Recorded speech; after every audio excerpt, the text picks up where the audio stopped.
Hey, good morning, folks. It's about 7:30 straight up on this Tuesday morning, the first day of March. That's right. First day in March, which means we are 13 days away from daylight savings time, and I think maybe 19 days away, maybe 19 to 27 days away from spring. But yeah, I want to talk about last night's Monday Night Raw. As you can see, it's my Raw review as they continue to build towards WrestleMania. It was the last Raw of February, and basically, which means now that we get into March, the days are going to start getting closer. So if you think of the fact that they said it was 34 days as of yesterday, and you got to take away 7 more, and you're going to probably look at 27 days next Monday. So, anyway, what was last night like? Well, I can say this. For once, it wasn't SmackDown heavy at all. I know that's one thing a lot of people have been complaining about. The guys at ADTV, Off the Ropes, J-Dub, No DQ. For once, it was not SmackDown heavy. It focused mainly on the Raw superstars. You know, the Raw matches going into Mania. You know, that's what they did. I mean, they did have one SmackDown guy on there, and that was Jack Swagger, and I'll get into that in a little bit. But mainly, overall, it was an okay show. Some people complain about the fact that there was no wrestling. Some have acknowledged that the reason for that is because they had to build promo-wise towards WrestleMania. So, you know, there you go. So now, let's get into what happened last night. First of all, Triple H kicks us off and does a promo for the first time, a speaking promo for the first time since last year. Now, basically, he just goes on to say that he and Triple H, he and the Undertaker, I should say, he and the Undertaker are the last two outlaws. And I apologize for that in the background. That's a bus picking up a kid across the street for school. So, anyway, not Undertaker, but Triple H goes on to say that he and Undertaker are similar in many ways. Similar with the fact that they have both done it all. They've both won championships. They both accomplished their goals. And the fact that they've both seen them all come and go. That they've both beaten legends, icons, immortals. You know, they've done it all. And that when they look in the back at the superstars today, that there's not many challenges left. And that the only real challenge that they give to each other is each other. That's it. The only challenge that they see for each other is each other. And Triple H says that the only thing that's keeping The Undertaker going is the streak. And that once the streak dies, Undertaker dies. In other words, Triple H is acknowledging that once the streak is finally broken at WrestleMania, that The Undertaker will have nothing else to achieve or do here in the WWE. He'll have nothing else to do, nothing else more. So basically,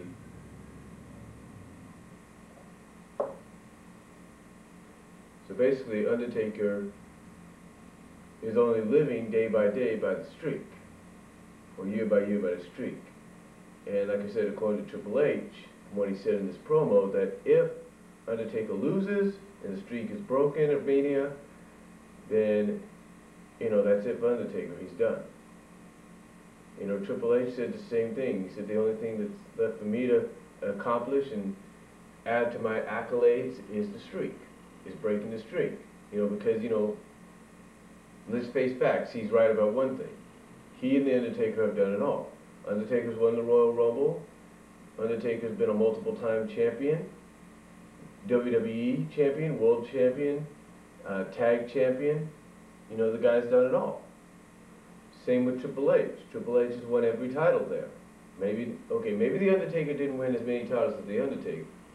I mean, maybe The Undertaker didn't win as many, if not all, the championships like Triple H did. But like I said, Triple H acknowledged it last night. I mean, Undertaker, like I said, won multiple WWE and world titles, the hardcore title, the tag titles, the Royal Rumble, been undefeated at WrestleMania. Triple H, you know, he's been sort of like, you know, he's done it all as well. He's been a 13-time champion, world and WWE, Intercontinental champion, I think twice, or multiple times maybe, 3 or 4 times, Intercontinental champion. He's been European champion, he's been tag champion, he's been King of the Ring, he's been the Royal Rumble winner. I think he's got a pretty good record, win-loss record at WrestleMania, so yeah, the guy's done it all. I mean, he even acknowledged the fact that he's formed 2 groups with 2 legendary Hall of Famers, Shawn Michaels and DX, Ric Flair with Evolution. Now that kind of surprised me too, that they actually allowed him to mention Ric Flair's name. But then again, he is the son-in-law of the McMahon family, so I guess you can mention your competitors, one of your competitors' superstars' names, if you will. So yeah, he mentioned that. He basically mentioned the accolades and said, again, overall said one last thing for both of them to do is against each other at Mania to see whether Undertaker will continue his streak and live by it, or if Triple H will add it to his accolades by ending it. So after that, Triple H's music hits, and he's about to leave the ring when Sheamus' music hits. Now I guess Sheamus comes out there, and I think according to Josh Matthews, was probably going to gloat maybe about what he did, Triple H, because it looked like that's what he was going to do. And as soon as he enters that ring, what does Triple H do to him? Knees him right, kicks him right in the groin, or right where the sun don't shine, and literally beats the shit out of him. I'm not lying. He literally beats him from collar to post, from the ring, outside, beats him all over, clotheslines him over the barricade, and then to finish him off, he clears off the announce table and pedigrees him. Now, according to WWE.com, he obviously finished his unresolved rivalry with Sheamus by doing it. Well, let's just hope so. Let's just hope so, because there's a rumor that he's supposed to face Triple H is supposed to face Sheamus in a match, a street fight basically the week after. So we'll see what happens. Now, according to some sources. Now, after that occurred, the GM chimes in. And since Michael Cole's not there at the moment, Jerry Lawler gets up there and basically tells Sheamus that the GM has said, hey,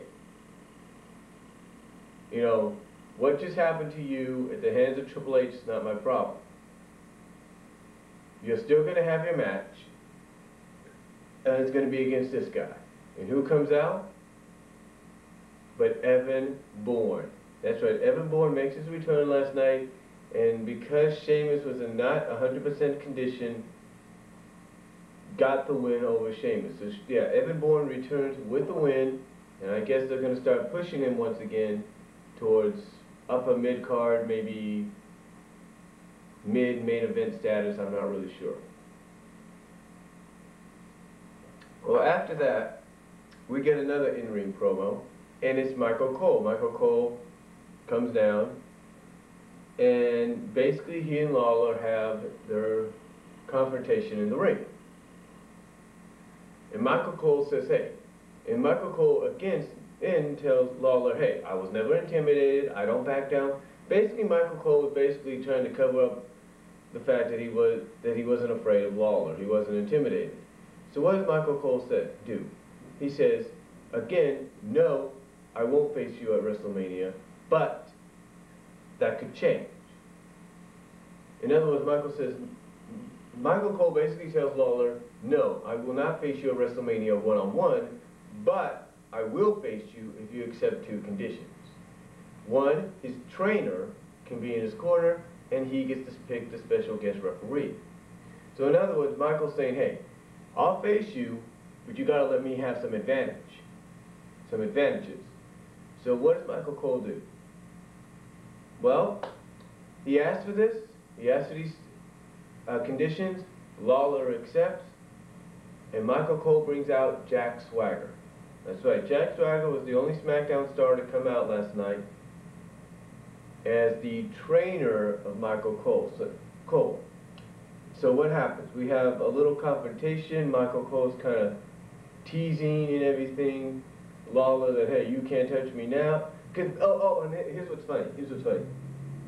Michael Cole tells Lawler, as Lawler's coming into the ring, oh, by the way, I double-checked and overlooked our little contract agreement that, you know, there can't be no physicality. He goes on to point out the fact that it's Lawler that can have no physicality against Cole. So in other words, Cole basically says, hey, I can slap you, push you, do whatever I want. You can't do anything to me.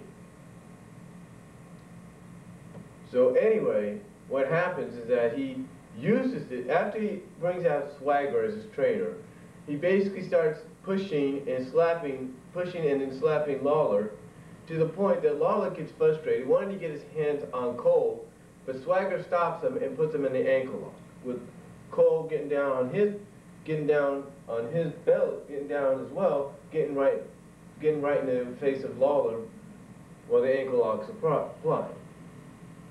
So anyway, Michael Cole versus Jerry Lawler is going to happen, but the condition is Lawler's got to have to deal with whoever the special guest referee is, and the fact that Jack Swagger is Michael Cole's trainer, and Swagger will be in his corner. Now, according to somebody at PWI Torch, this actually seems to be pretty good, a pretty good development in the story, because at least, you know, we know we're going to have the match now. But it also gives Jack Swagger something to do at Mania. So we'll see what happens. Anyway.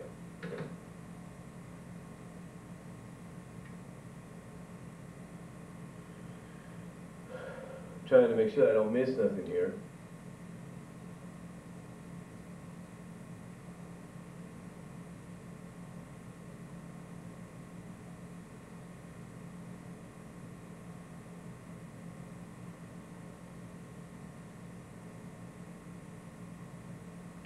Anyway, like I said, again, trying to make sure I don't miss nothing here. I got my iPad, not my iPod. I'm still trying to wake up a little bit. It's 7:45 here. So anyway,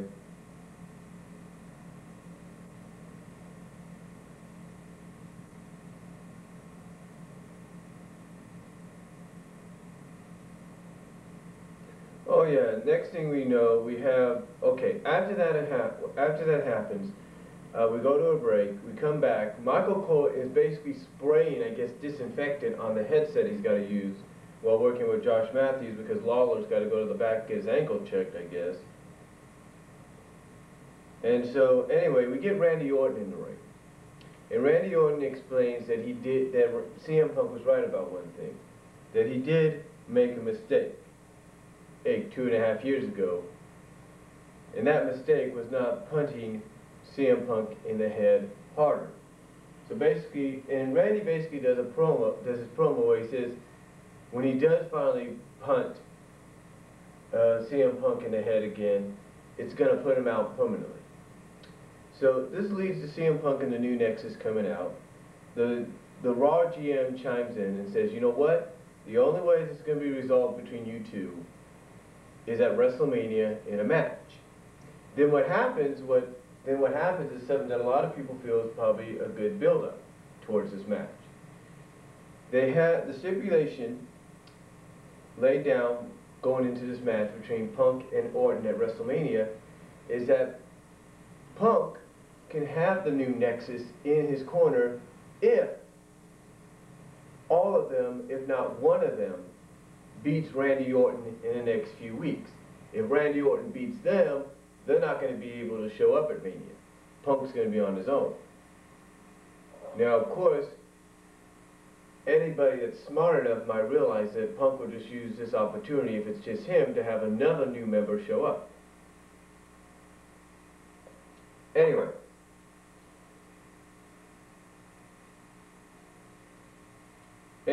Punk, so anyway, what happens is that the GM sets up the matches for the next few weeks, starting last night, with the stipulation that if CM Punk or any members of the new Nexus interfere, that he, the GM, that they will disband, that they themselves, whoever the anonymous GM is, will disband the new Nexus themselves. And they will do it personally. So anyway, we have the match, and it's okay, it's an okay match. Again, like I say, we have the match, and it's an okay match. Randy Orton does win against Michael McGillicuddy. I have to give McGillicuddy credit. He did show up. He did, show up in that ring, in that match. He did pretty good. But Randy does get the win, and then he punts McGillicuddy in the head after Punk's trying to warn him, don't you do it, don't you do it, don't you do it. He ends up doing it. So now, now McGillicuddy has been punted out of action for a while. But I guess in reality terms, it's being sent back to FCW. We could be wrong, but I don't think so. So now,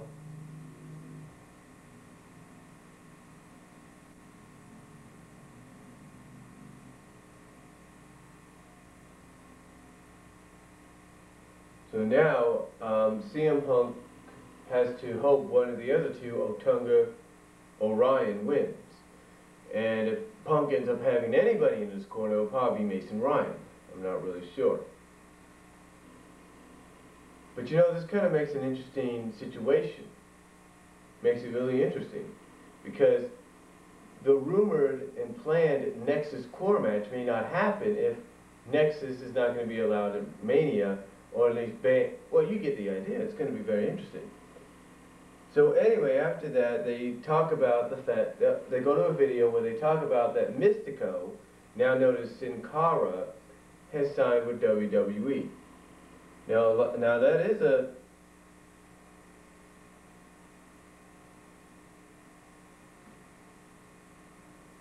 that is a pretty big deal, because Mystico, from what I understand, is like even though he's young, I think what they said he's like 4.5 years younger than me. 5 years younger than me. He's like a legend in the business. So, in Mexico. So we'll see what he does in WWE, depending on what brand he's on.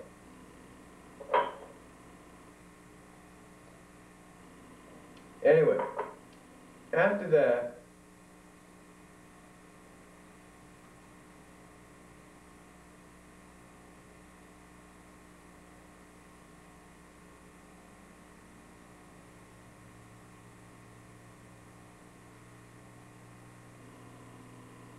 they have Miz come out and cut a promo on how, first of all, he's being ignored, almost lost in the shuffle of this whole Rock Cena situation.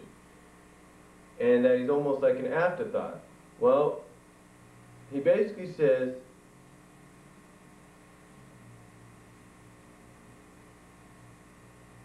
the reason they're not acknowledging him, or The Rock's not acknowledging him, is the fact that Rock realizes Raw is no longer his show, but The Miz's show. And that the only thought people are going to have after Mania is not about Rock Cena, it's going to be about him.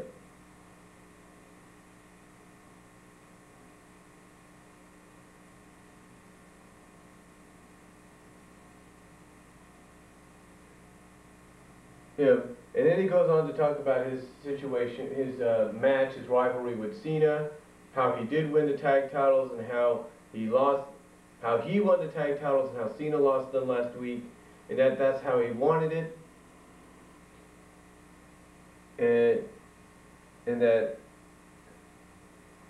you know, Cena shouldn't be worried about The Rock, he should be worried about him.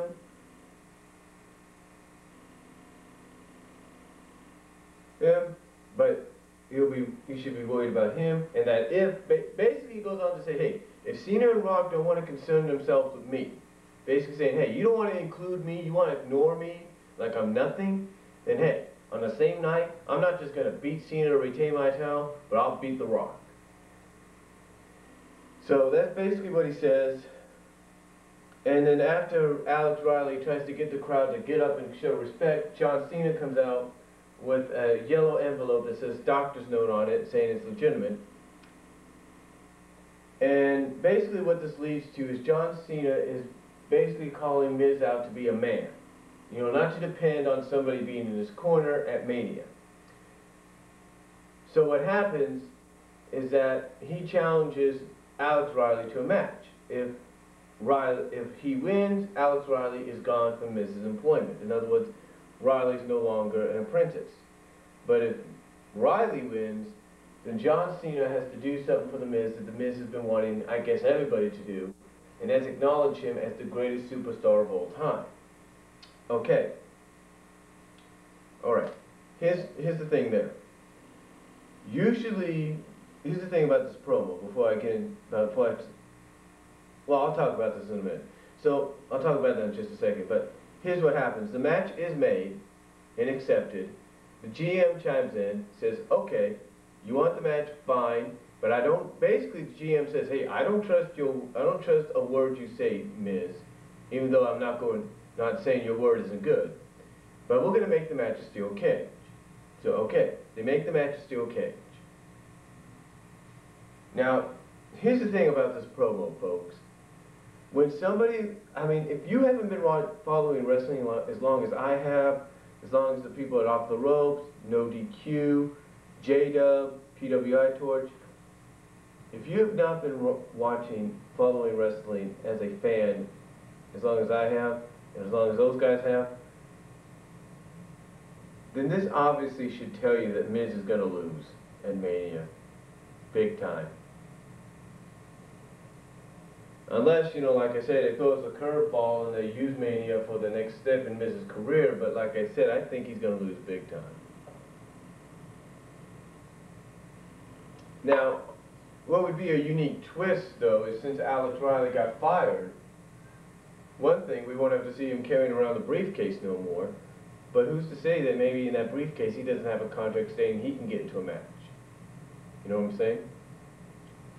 But anyway, that's the one thing about that promo that it's just too obvious. You're trying to get Miz to get all this attention and everything. And what are they going to do when he eventually does come face to face with The Rock? What is Rock going to do? Say, who the blue hell are you? Ask him, what is it going to have The Rock do? Ask him, who the blue hell are you?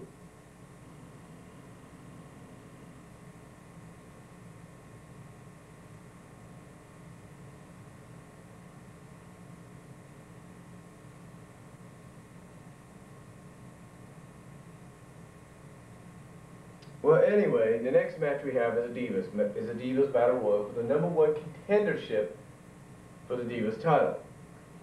In the match we had the Bella Twins, we had Gail Kim, we had Maurice, we had Natalia, we had Alicia. So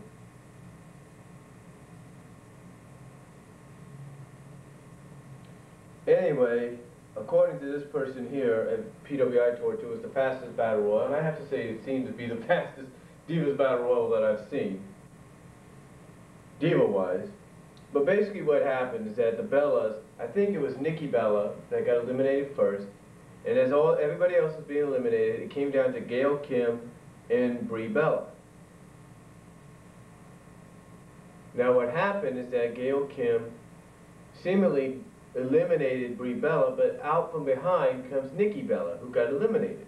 So Nikki ends up eliminating Gail Kim. This upsets Eve.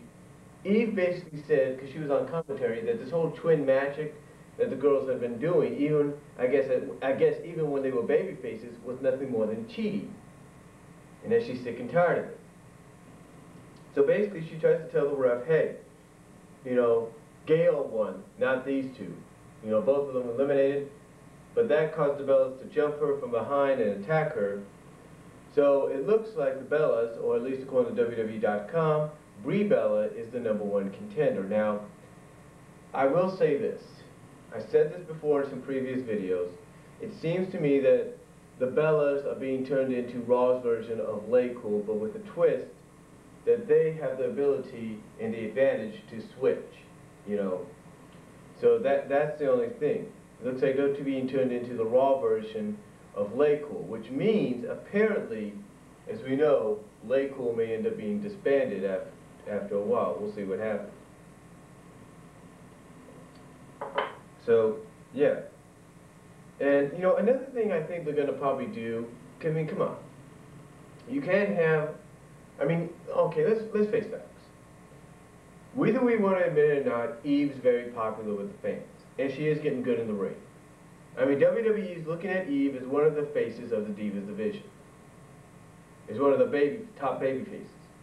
So here's what I think is going to happen. Eve's going to finally have a match with one of the Bellas. It's going to be non-title.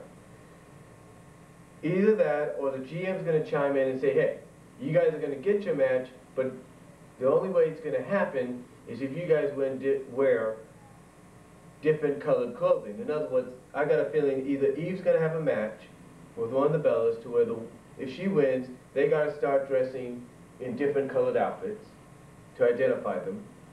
Or the GM's going to chime in and say, you know what? Enough of this Trin Magic bullshit. Well, I probably won't say bullshit, but you get the idea. Probably enough of this Trin Magic, you know, baloney or whatever. And they're going to say, you guys want your title match? Fine, but you're going to have to start wearing different colored outfits. So we'll see what happens. And you know what's funny about this? What's funny about this is when the Bellas won ECW, when ECW was still around, the WWE one, before it ended, they had the Bellas during that time feuding with each other. So now they have them working with the, I don't know, it's weird.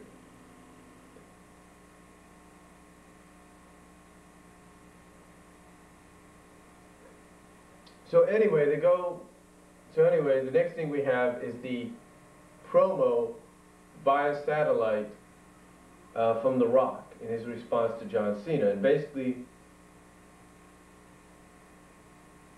he basically goes on to do a typical and definitely Rock promo on Cena.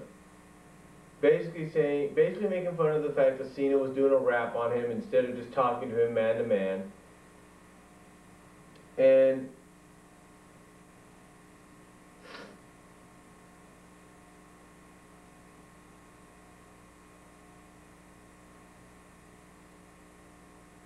he basically just went on to say, hey, you don't think, basically he went on to tell John Cena in response, hey, you don't think I love WWE, you're wrong. I bleed WWE, I love WWE, basically he goes on to say, hey, I love WWE, WWE's my blood, I was raised WWE, my family, my grandfather, my father are Hall of Famers, I inducted them. Both. Basically, I inducted them both. Oh, he goes on to show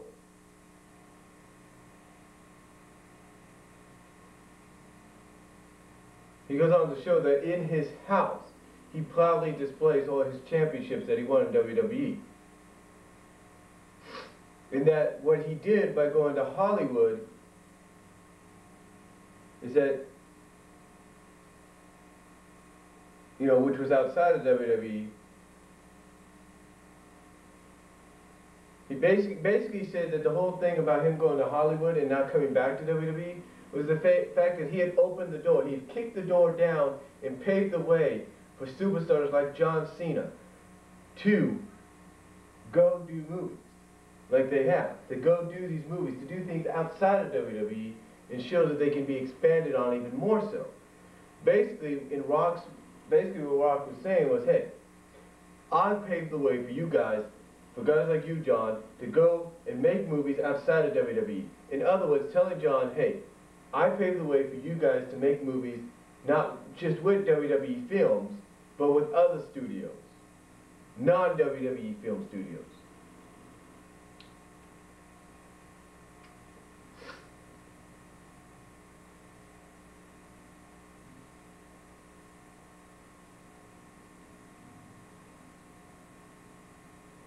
So basically, Rock said in closing that he's going to be addressing Cena sooner than later. So we might have a confrontation between the two. And what was unique was he was able to still get the crowd behind him, electrify them as if he was there in the arena live, by the fact that he snapped his fingers, he snapped his fingers and the whole arena went dark.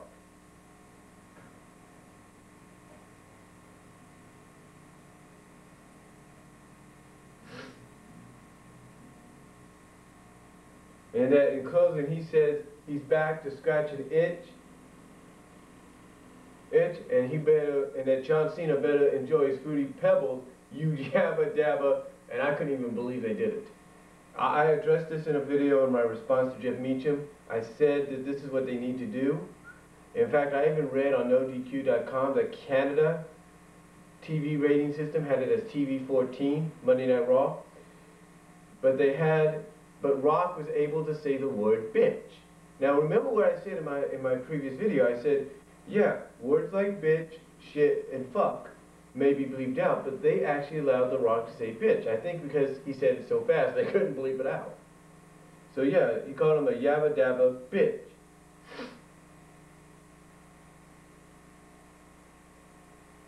And that in that moment, when he finally addresses Cena man to man, he'll smell what he's cooking.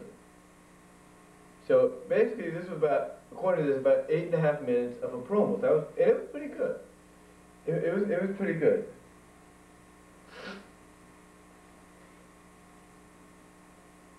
So up next we have another promo, but it's more like a perspective from the view of Shawn Michaels. Shawn Michaels goes on to talk about the Triple H Undertaker match.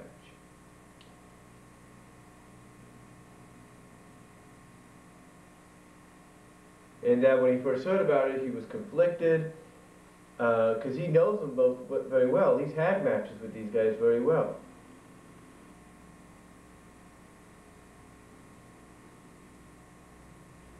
And he basically talks from experience that when you go against The Undertaker, you're not facing just a man at Mania, or just another superstar, you're facing a legend. And that when you face Hunter, you're probably facing a guy that's going to be extremely aggressive and vicious. And they show all sorts of highlights where Michaels is facing both guys in different matches, like Hell in the Cell, WrestleMania. So,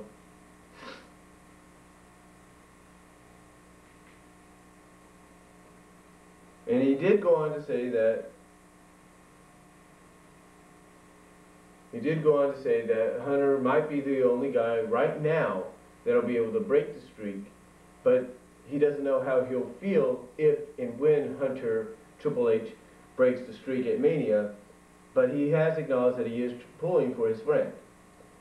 So anyway, we go back to the arena. Daniel Bryan's coming out for his match, but then he gets jumped by Miz, gets beat down by Miz.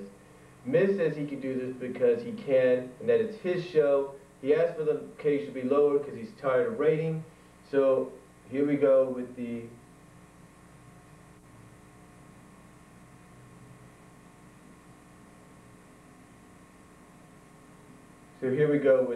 steel cage match. Now, according to this person here, for the PWI torch, that the crowd is restless from not a lot of wrestling and The Rock not being there.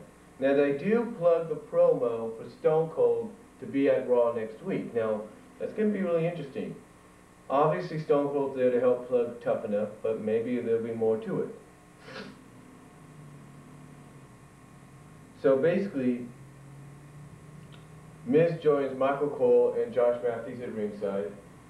And here's what's unique about this. I love how WWE does this. every time Miz does something like he did to Daniel Bryan last night, they always make Michael Cole kind of look up, kind of at first be like, oh, you know, I don't know what to say. Like, you know, Michael Cole, they're trying to get Michael Cole to kind of be like, realize, oh, you know, maybe I'm backing the wrong guy, or maybe I shouldn't have, maybe I was wrong about the Miz being a cool guy or something like that. I don't know. What I like about this whole situation, what they're doing with Michael Cole, is they're making him feel conflicted. Like he doesn't know what to do.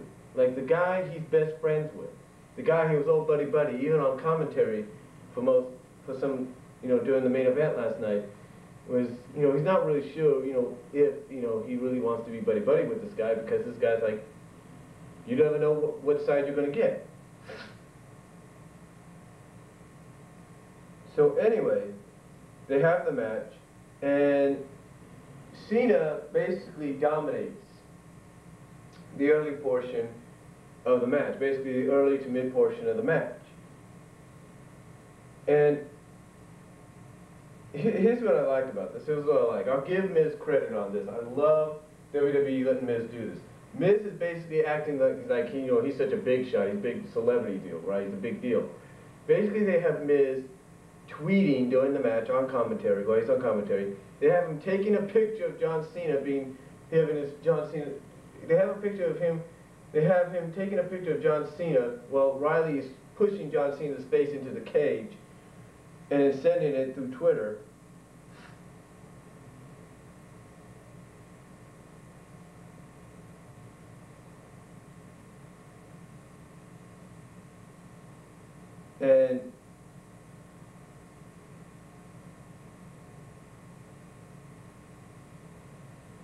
And then what he does is he slides his phone, it's one of those, I think one of those BlackBerry phones or something like that, into Riley. Riley uses it as a weapon. Now according to this person here, it's like, now we've seen it all. Now we've seen it all. Well, actually no. I mean, let's not forget, a phone is not, you know, a rarity when it comes to being used as a foreign object. Paul Heyman used it during his Parlay Dangerously days. But we can understand because the phone was like this fucking big. We're talking like a regular, almost like this size of a phone, maybe smaller. Well, anyway, as we get into the mid to later portion of the match, John Cena starts taking control again, and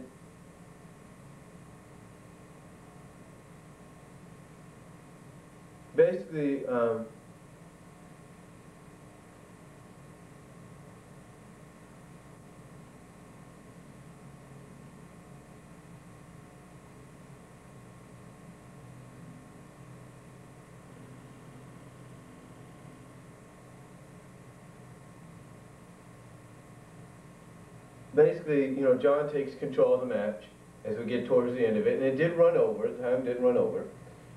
And here's what I like about this. They have John Cena use Miz's phone, which is Miz is not happy about, and John takes a picture of Riley after Riley gets attitude adjusted by John onto the ring. So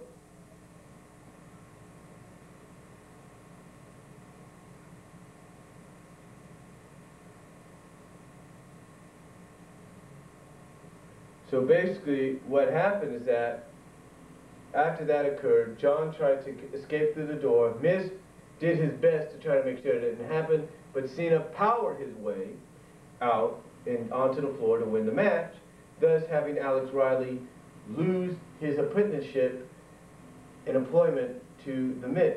But what does Miz do after Cena makes it out? He hits him with a skull crushing finale, grabs his belt, and leaves. But I like it, you know, here's the thing about The Miz I like about in this, and some of you may disagree. Miz actually, every time he attacks somebody last night, he acts, you know, he just, you know, just kind of like dust off his suit and everything, like, oh, it's no big deal, grabs his belt and leaves. So, I guess in a way, according to Michael Cole, because Michael Cole was saying at the end, take that Rock, take that Cena, I guess in a way, Miz was trying to make a statement that he's not going to be an afterthought.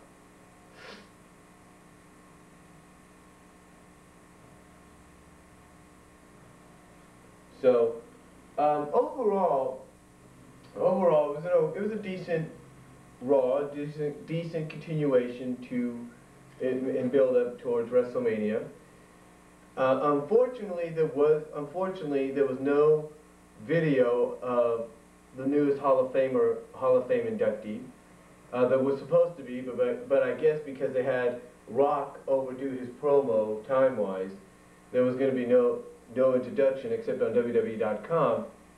And what would have happened if things would have gone correctly, I guess, and there was a spot left, they would have showed the video for Bullet Bob Armstrong to be inducted into the Hall of Fame. But according to what WWE.com says, it's on their website, you can watch it there, and it might get shown, I believe, on NXT tonight, Superstars, and SmackDown.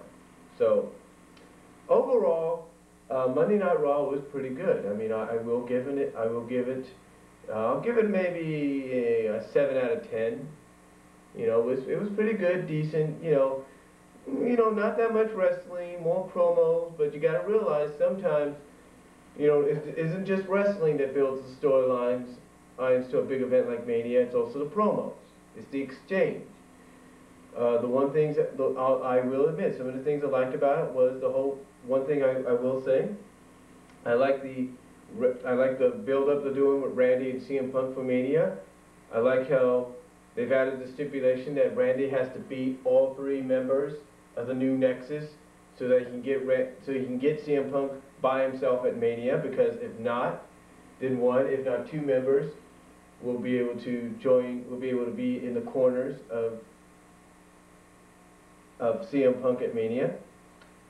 I like the development between Cole and Lawler. I like the fact that, you know, because a lot of people were talking, well, are they going to give Cole somebody to represent him in a match, or is this just going to be Cole in a match? So I like how they were able to put Cole in, I like how they developed it to where Cole obviously, or seems to have some kind of advantage with Jack Swagger in his corner as his trainer and whoever he's going to pick as referee. Now, with Riley out of Miz's employment, not out of a job on Raw, but out of Miz's employment, I wouldn't be surprised if Michael Cole says, hey Riley, you want a job? Be my guest referee.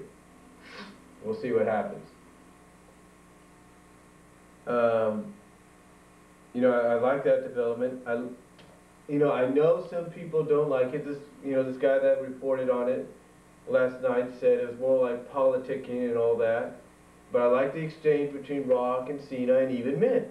I like the fact that they got Miz Miz is getting pissed off at the fact that Rock and Cena ignored him during this whole thing. So, but like I said, I'm afraid what's going to happen with the Miz is they're going to have Rock confront the Miz eventually when Rock does show up on Raw, at the arena on Raw.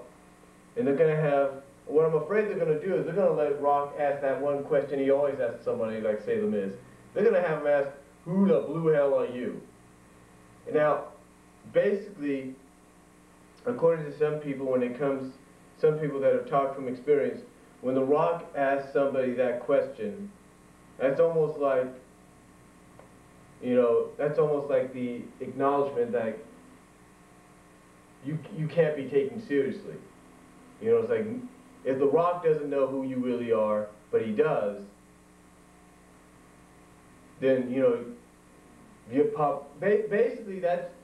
basically when Rock asks a question like that, that's kind of like saying, when he asks the question of who the blue hell are you, it's basically like, that's the knock you don't want to get. That's basically saying, who the blue hell are you, basically means you haven't really done anything to be acknowledged as being in the same league or being ready to take that main event spotlight. And I'm afraid that's what they're going to do with The Miz. And I know a lot of Miz fans don't want to hear that, but I've got a feeling that's what they may do. I mean, Rock has acknowledged The Miz. There's no doubt about it, but I'm just afraid they're going to do that. Now, but I like the development there. I like the development. I like how they're building Miz up, in that department. I also like how they're building Miz up as almost like a paranoid, if not turning into almost an unpredictable, almost psychotic champion, almost paranoid, psychotic champion that's like, he's acting, basically, it's basically like he knows if he doesn't bring the intensity, he doesn't bring it against Cena at Mania, he's going to get beat. I like how they're developing that. I also like how they're developing Miz into being this cocky big shot that's not obviously, that seems, it looks like, not saying it would be, but looks like may get knocked off his throne at Mania. I like that. I like that development there. The Diva deal, I kind of like it. I kind of like the development there. I mean, like I said, it obviously looks like they're trying to turn the Bellas into the Raw version or the newer version of Lay Cool, but with the added advantage that they can switch, which I don't think is going to stick. I think what's going to happen is, like I mentioned earlier, I think what's going to happen is Eve's going to have a match with one of them, and if she wins, they got to start wearing different colored outfits. In other words, like say Bree's got to wear like a red outfit, and Nikki's got to wear black, or something like that. Or the GM's going to chime in and say, hey, you want your title match, that's fine, but you're going to have to start wearing different colored outfits to identify yourselves. So, I like that. And overall, I like Monday Night Raw. Overall, I thought it was pretty good. I mean, yeah, there wasn't that much wrestling. I like the promo at the beginning. I like the opening segment with Triple H. I like how he kind of acknowledged the fact that he and Undertaker are very similar in many ways, and especially with the fact that they're the two last remaining originals, if you will, from the past 15 or past 16 to 20 years. You know, because both have seen them all come and go. Both have done it all against just about everybody in the business. Some that are in the Hall of Fame now, some that have yet to be in the Hall of Fame, and some that are with other promotions. So, you know, I like that.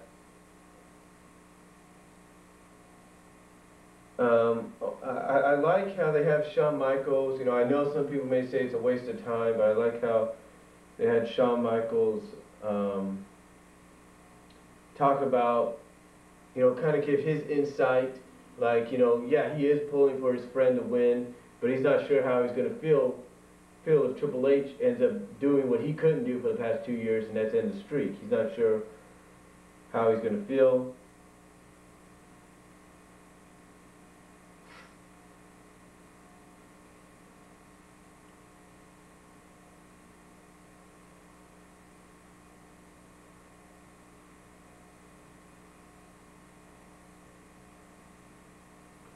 So, and I also like how at the beginning, at the end of Triple H's opening segment promo on Undertaker, they had Sheamus come out, and I guess they kind of had Triple H, when he beat him down, kind of in a way, have Triple H acknowledge that he still had frustration or and anger towards Sheamus. So I don't know if they're going to I don't know if they have blown that off or resolved it, or if they're going to have to do a match probably the following week or something like that. I'm not really sure, but I don't think that it's the end here.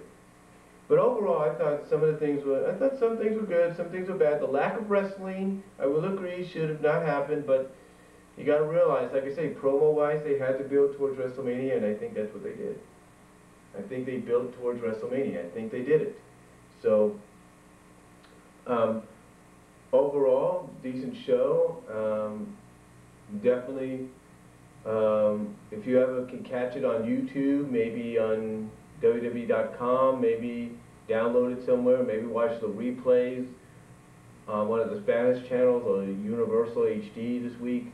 You got to watch it. You know, I know people, like I say, have the difference about it, but I think they did a pretty good job of this, you know, building up to Mania. Even though it was not that much wrestling, they did a pretty good job. And what I found unique as well, before I end this, was they had both men that obviously seemed to be going towards a match against each other at Mania, Daniel Bryan and Sheamus, get beat down. So, we'll see what happens. So we'll see what happens there, but it seems maybe to some people like myself, it may devalue the possible match. But we'll see what occurs.